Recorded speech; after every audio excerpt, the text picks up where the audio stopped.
حکومت نے امیر طبقے پر اضافی ٹیکس لگانے کی حکمت عملی کے تحت اب لگژری آئٹم پر جی ایس ٹی کی شرح کو 17% سے بڑھا کر لگژری آئٹم پر جو کہ پہلے بین رہی ہیں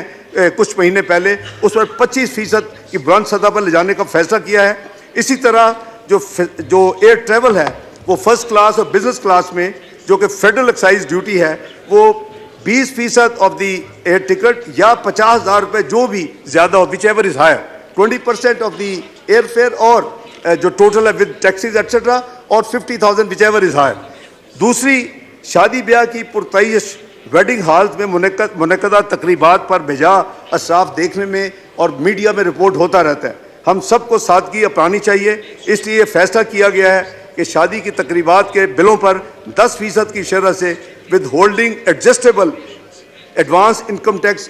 نافذ کیا جائے گا۔ نمبر 3، جناب اسپیکر، ورلڈ ہیلتھ آرگنائزیشن کی چند ایسی اشیاء کی قیمتیں بڑھانے کی سفارش انہوں نے کی ہے جو انسانی صحت کے لیے مضر ہیں۔ اس لیے سگریٹ، ایریٹڈ اور شوگری جو ڈرنکس ہیں ان کے اوپر جو فیڈرل ایکسائز ڈیوٹی کی شرح میں اضافہ تجویز کیا جا رہا ہے۔ نمبر 4، سیمنٹ پر جو فیڈرل ایکسائز ڈیوٹی 1.5 روپے فی کلو گرام تھی اس کو بڑھا کر 2 روپے فی کلو گرام کرنے کی تجویز ہے اس بل میں، اور کووڈ سے پہلے بھی یہ 2 روپے فی کلو گرام ہی تھی، کووڈ کے دوران اس کو کم کیا گیا تھا۔ جناب اسپیکر، نمبر 5، جی ایس ٹی کی شرح کو 17% سے بڑھا کر 18% کیا جا رہا ہے۔ اضافی محصولات عائد کرتے ہوئے ہم نے کوشش کی ہے کہ عام استعمال کی اشیاء مثلا گندم، چاول، دودھ، دالیں، سبزیاں، پھل، مچھلی، انڈوں اور کھلے گوشت اور مرغی پر یہ اضافی ٹیکس عائد نہ کیا جائے۔ جناب اسپیکر، موجودہ حکومت کو اس بات کا احساس ہے کہ مہنگائی نے غریب ہمارے بہن بھائیوں کی مشکلات میں اضافہ کیا ہے۔ اس بات کو مد نظر رکھتے ہوئے حکومت نے فیصلہ کیا ہے کہ بے نظیر انکم سپورٹ پروگرام سے مستفید ہونے والے افراد کے ماہانہ وظیفے میں اضافہ کیا جائے اور اس کے لیے 40 ارب روپے مزید مختص کیے جا رہے ہیں، یعنی 360 ارب کا جو اس معزز ایوان نے بی آئی ایس پی کے لیے بجٹ منظور کیا تھا اس کو بڑھا کر 400 ارب کیا جا رہا ہے۔ ایک طرف 170 ارب کے جو ٹیکسز تو ضرور لگ رہے ہیں لیکن 40 ارب جو ہے وہ یعنی جو موسٹ ڈیزرونگ آپ کے ایک ٹرانسپیرنٹ سسٹم کے تحت جن کو امداد حکومت دیتی ہے جو اس کا فرض ہے اس کو 40 ارب بڑھا کر اپنا 400 ارب کیا جا رہا ہے۔ میں اس معزز ایوان کو اس بات پر بھی اعتماد میں لینا چاہتا ہوں کہ وزیر اعظم پاکستان میاں شہباز شریف صاحب نے یہ فیصلہ کیا ہے کہ وہ اور ان کی کابینہ سادگی اپنائے گی اور عوام کو ایسا کرنے کی تلقین کرے گی۔ اس سلسلہ میں وزیر اعظم پاکستان جناب محمد شہباز شریف عنقریب قوم کو اعتماد میں لیں گے۔ بجلی کے شعبے میں اصلاحات جناب اسپیکر ہمارے اپنے معاشی مستقبل کے لیے کلیدی حیثیت رکھتی ہے۔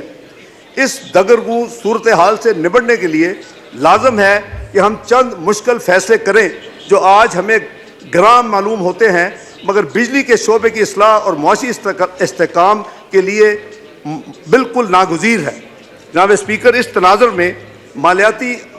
عالمی مالیاتی اداروں نے بھی اس شعبے کی اصلاحات کو یقینی بنانے پر بہت زور دیا ہے۔ اس شعبے میں جن اصلاحات کا حکومت نے فیصلہ کیا ہے اس کے نتیجے میں رواں مالی سال میں سرکل ڈیٹ میں 855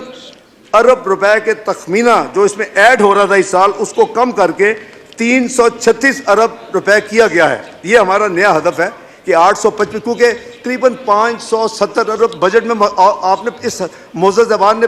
بجٹ میں یعنی پاس کیا ہوا ہے۔ میں اس کے علاوہ بات کر رہا ہوں جو 855 ہے جناب اسپیکر وہ ٹوٹل سال کا فرق نہیں ہے، ٹوٹل 1400 ارب کا ہے۔ تو جناب اسپیکر، اس کے ساتھ ساتھ باقی مائندہ گیپ کو پر کرنے کے لیے بجٹ سے رقم مختص کی جائے گی جس کی وجہ سے بجٹ میں جو مزید خسارہ آ رہا ہے اس کے لیے آئی ایم ایف سے یہ طے ہوا ہے کہ اس کا کچھ حصہ ہم نئے محصولات سے حاصل کریں گے۔ لہٰذا کابینہ نے اس فائنانس بل کے ذریعے جو میں نے آپ کی یعنی خدمت میں پیش کیا ابھی تھوڑی دیر پہلے 170 ارب روپے کے اضافی ٹیکس لگانے کی منظوری دی ہے جس کا تذکرہ میں نے ابھی عرض کیا ہے۔ جناب اسپیکر، ہماری حد الوسع کوشش یہ ہے کہ صرف ایسے ٹیکس لگائے جائیں جن کا براہ راست غریب اور متوسط طبقے پر کم سے کم بوجھ آئے۔ اس لیے روزمرہ کی اشیاء پر اضافی ٹیکس عائد نہیں کیا گیا۔ اس تناظر میں اس معزز ایوان کے سامنے مندرجہ ذیل ٹیکس تجاویز پیش کی جا رہی ہیں۔